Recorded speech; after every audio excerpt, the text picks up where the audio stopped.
Selamat pagi, salam bahagia, sehat, dan sukses untuk kita semua. Bertemu kembali di channel saya, di Pak Abadi Channel.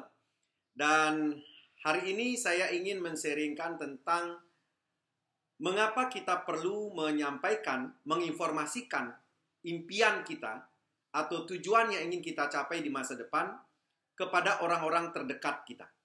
Ya, kepada orang-orang terdekat kita, keluarga kita, teman kita, sahabat kita. Ini menurut saya dari pengalaman saya, apa yang diberikan training kepada kami, bahwa impian kita penting untuk kita sampaikan, kita informasikan kepada orang-orang dekat kita. Ini sesuai dengan pengalaman saya sekitar 20 tahun yang lalu, ketika waktu itu secara mental saya masih bermasalah. Salah satu aspeknya adalah saya tidak memiliki impian pada saat itu. Dan ketika ditanya oleh mentor saya, apa impian Anda? Dan saya bingung menjawab apa impian saya. Impian di sini bukan sekedar impian, keinginan biasa, tetapi sesuatu yang serius ingin diwujudkan.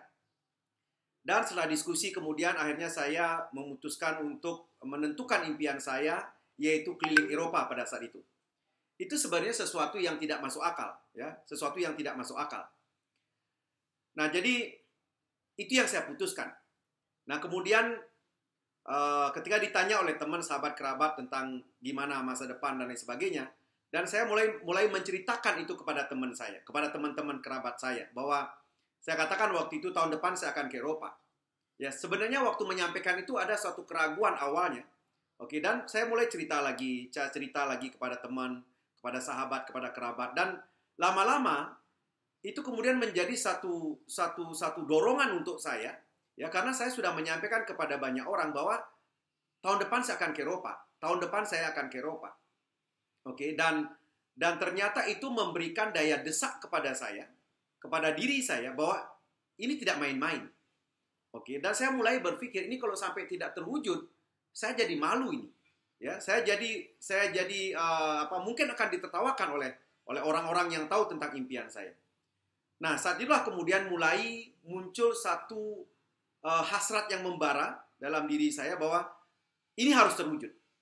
Ya, bahwa keliling Eropa ini saya harus wujudkan. Ya, dan dari situ kemudian saya mulai secara fisik tindakan saya mulai lebih serius lagi untuk melakukan aktivitas-aktivitas untuk bagaimana impian itu menjadi satu realita. Dan akhirnya setahun kemudian, yaitu sekitar bulan akhir Juni 2002 pada saat itu, saya kemudian berhasil mewujudkan impian saya keliling negara Eropa pada saat itu. Nah, kembali kepada cerita awalnya, bahwa di awal impian itu sebenarnya tidak serius sebenarnya. Oke, tetapi karena saya menceritakan hal itu, mengumumkan impian saya kepada banyak orang, itu kemudian memberikan dampak positif terhadap diri saya. Jadi mulai muncul satu desakan bahwa ini harus terwujud. Ya, jadi mulai muncul sense of urgency, daya desak yang luar biasa, yang kemudian akhirnya berefek kepada tindakan saya. Ya, kepada tindakan saya.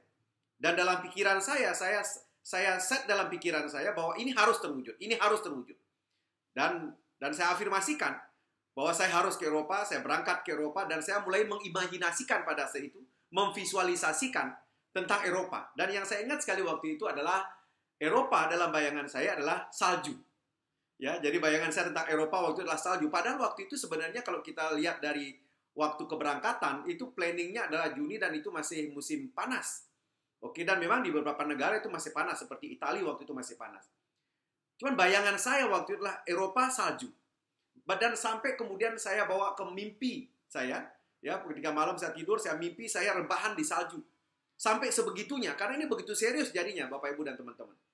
Ya, di mimpi saya itu saya katanya merebahkan badan saya di salju yang empuk. Ya, dan salju itu empuk katanya pada saat mimpi di malam hari. Dan saya tiba-tiba bangun dan saya cerita kepada istri saya bahwa saya mimpi tidur di salju. Oke, dan saya mulai tambah yakin lagi bahwa wah, ini akan terwujud ini dan harus terwujud.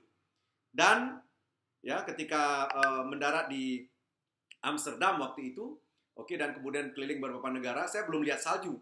Yang justru panas di sana. Oke, hanya Jerman yang waktu itu dingin. Dan akhirnya kami waktu itu naik Gunung Kitlis pakai kereta gantung. Dan di puncak Gunung Kitlis saya melihat salju.